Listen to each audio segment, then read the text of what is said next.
Tellson's Bank by Temple Bar was an old-fashioned place, even in the year 1780. It was very small, very dark, very ugly, very incommodious. It was an old-fashioned place, moreover, in the moral attribute that the partners in the house were proud of its smallness, proud of its darkness, proud of its ugliness, proud of its incommodiousness. They were even boastful of its eminence in those particulars, and were fired by an express conviction that, if it were less objectionable, it would be less respectable. This was no passive belief, but an active weapon which they flashed at more convenient places of business. Tellson's, they said, wanted no elbow room. Tellson's wanted no light. Tellson's wanted no embellishment. Noakes and Co's might, or Snooks Brothers might, but Tellson's, thank heaven. Any one of these partners would have disinherited his son on the question of rebuilding Tellson's. In this respect, the house was much on a par with the country, which did very often disinherit its sons, for suggesting improvements in laws and customs that had long been highly objectionable, but were only the more respectable. Thus it had come to pass that Tellson's was the triumphant perfection of inconvenience. After bursting open a door of idiotic obstinacy with a weak rattle in its throat, you fell into Tellson's down 2 steps, and came to your senses in a miserable little shop with 2 little counters, where the oldest of men made your cheque shake as if the wind rustled it, while they examined the signature by the dingiest of windows, which were always under a shower bath of mud from Fleet Street, and which were made the dingier by their own iron bars proper, and the heavy shadow of Temple Bar. If your business necessitated your seeing the house, you were put into a species of condemned hold at the back, where you meditated on a misspent life, until the house came with its hands in its pockets, and you could hardly blink at it in the dismal twilight. Your money came out of, or went into, wormy old wooden drawers, particles of which flew up your nose and down your throat when they were opened and shut. Your banknotes had a musty odour, as if they were fast decomposing into rags again. Your plate was stowed away among the neighbouring cesspools, and evil communications corrupted its good polish in a day or 2. Your deeds got into extemporized strong rooms, made of kitchens and sculleries, and fretted all the fat out of their parchments into the banking-house air.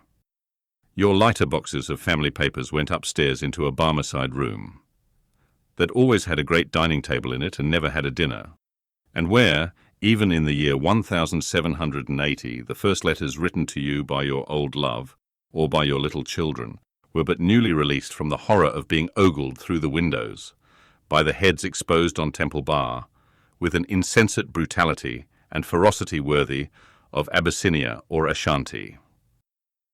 But indeed at that time, putting to death was a recipe much in vogue with all trades and professions, and not least of all with Tellson's. Death is nature's remedy for all things, and why not legislation's? Accordingly, the forger was put to death. The utterer of a bad note was put to death. The unlawful opener of a letter was put to death. The purloiner of 40 shillings and 6pence was put to death. The holder of a horse at Tellson's door, who made off with it, was put to death. The coiner of a bad shilling was put to death.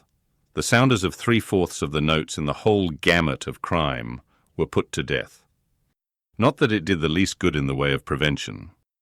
It might almost have been worth remarking that the fact was exactly the reverse. But it cleared off, as to this world, the trouble of each particular case, and left nothing else connected with it to be looked after. Thus Tellson's, in its day, like greater places of business, its contemporaries had taken so many lives, that if the heads laid low before it had been ranged on Temple Bar instead of being privately disposed of, they would probably have excluded what little light the ground floor had, in a rather significant manner. Cramped in all kinds of dim cupboards and hutches at Tellson's, the oldest of men carried on the business gravely. When they took a young man into Tellson's London house, they hid him somewhere till he was old. They kept him in a dark place like a cheese until he had the full Tellson flavour and blue mould upon him. Then only was he permitted to be seen, spectacularly poring over large books, and casting his breeches and gaiters into the general weight of the establishment.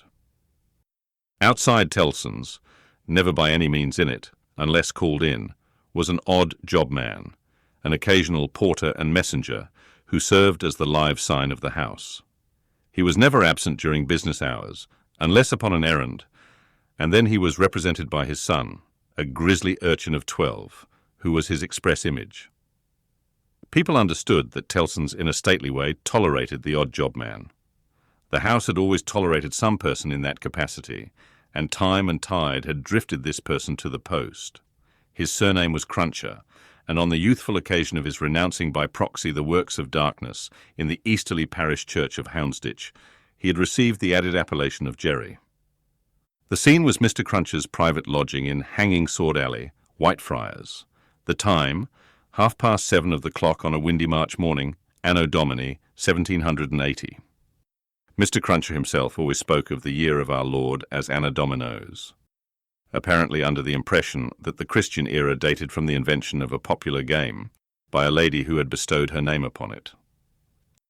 Mr. Cruncher's apartments were not in a savoury neighbourhood, and were but 2 in number, even if a closet with a single pane of glass in it might be counted as one. But they were very decently kept. Early as it was, on the windy March morning, the room in which he lay abed was already scrubbed throughout, and between the cups and saucers arranged for breakfast and the lumbering deal table, a very clean white cloth was spread. Mr. Cruncher reposed under a patchwork counterpane, like a harlequin at home. At first he slept heavily, but by degrees began to roll and surge in bed until he rose above the surface, with his spiky hair looking as if it must tear the sheets to ribbons. At which juncture he exclaimed in a voice of dire exasperation, "Bust me, if she ain't at it again." A woman of orderly and industrious appearance rose from her knees in a corner, with sufficient haste and trepidation to show that she was the person referred to. "What?" said Mr. Cruncher, looking out of bed for a boot.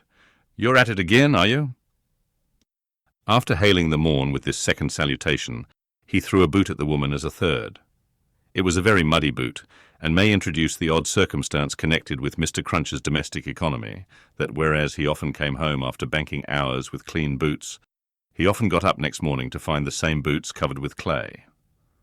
"What?" said Mr. Cruncher, varying his apostrophe after missing his mark. "What are you up to, agger-a-waiter?" "I was only saying my prayers." "Saying your prayers. You're a nice woman.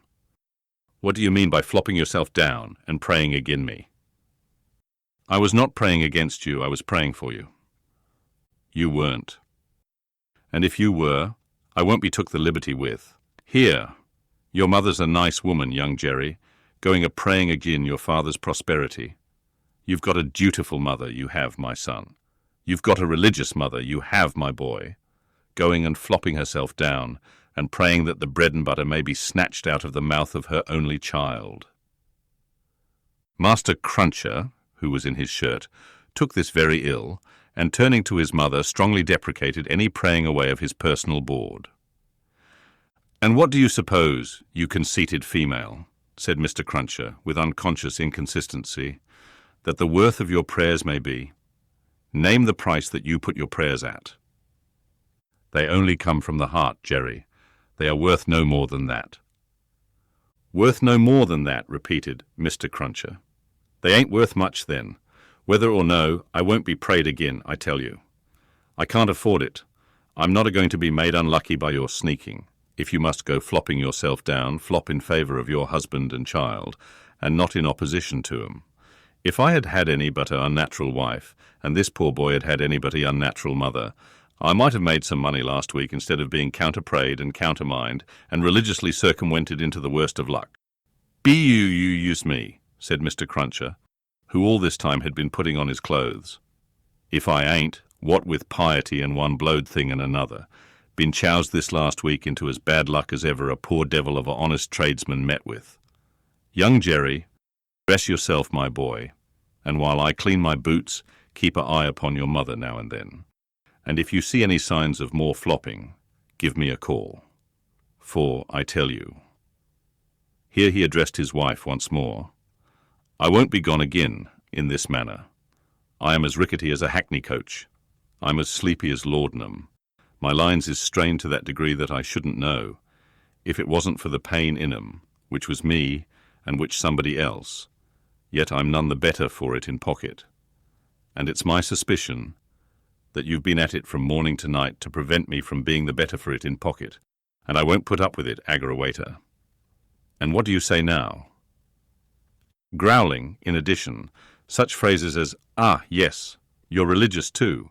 You wouldn't put yourself in opposition to the interests of your husband and child, would you? Not you."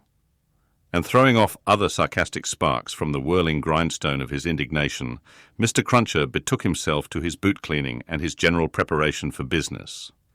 In the meantime, his son, whose head was garnished with tenderer spikes, and whose young eyes stood close by one another, as his father's did, kept the required watch upon his mother. He greatly disturbed that poor woman at intervals by darting out of his sleeping closet, where he made his toilet, with a suppressed cry of, "You are going to flop, mother. Halloa, father." And after raising this fictitious alarm, darting in again with an undutiful grin. Mr. Cruncher's temper was not at all improved when he came to his breakfast. He resented Mrs. Cruncher's saying grace with particular animosity. "Now, aggrawator, what are you up to? At it again?" His wife explained that she had merely asked a blessing. "Don't do it," said Mr. Crunchers, looking about, as if he rather expected to see the loaf disappear under the efficacy of his wife's petitions. "I ain't a-going to be blessed out of house and home. I won't have my wittles blessed off my table. Keep still." Exceedingly red-eyed and grim, as if he had been up all night at a party which had taken anything but a convivial turn, Jerry Cruncher worried his breakfast rather than ate it, growling over it like any four-footed inmate of a menagerie. Towards 9 o'clock, he smoothed his ruffled aspect, and presenting as respectable and businesslike an exterior as he could overlay his natural self with, issued forth to the occupation of the day. It could scarcely be called a trade, in spite of his favourite description of himself as "a honest tradesman." His stock consisted of a wooden stool, made out of a broken-backed chair cut down, which stool young Jerry, walking at his father's side, carried every morning to beneath the banking-house window that was nearest Temple Bar, where, with the addition of the first handful of straw that could be gleaned from any passing vehicle, to keep the cold and wet from the odd job-man's feet, it formed the encampment for the day. On this post of his, Mr. Cruncher was as well known to Fleet Street and the Temple as the bar itself, and was almost as in-looking. Encamped at 9:15, in good time to touch his three-cornered hat to the oldest of men as they passed into Tellson's, Jerry took up his station on this windy March morning, with young Jerry standing by him when not engaged in making forays through the bar to inflict bodily and mental injuries of an acute description on passing boys who were small enough for his amiable purpose. Father and son, extremely like each other, looking silently on at the morning traffic in Fleet Street with their two heads as near to one another as the two eyes of each were, bore a considerable resemblance to a pair of monkeys. The resemblance was not lessened by the accidental circumstance that the mature Jerry bit and spat out straw, while the twinkling eyes of the youthful Jerry were as restlessly watchful of him as of everything else in Fleet Street. The head of one of the regular indoor messengers attached to Tellson's establishment was put through the door, and the word was given, "Porter wanted." "Hooray, father, here's an early job to begin with." Having thus given his parent Godspeed, young Jerry seated himself on the stool, entered on his reversionary interest in the straw his father had been chewing, and cogitated. "Always rusty, his fingers is always rusty," muttered young Jerry. "Where does my father get all that iron rust from? He don't get no iron rust here."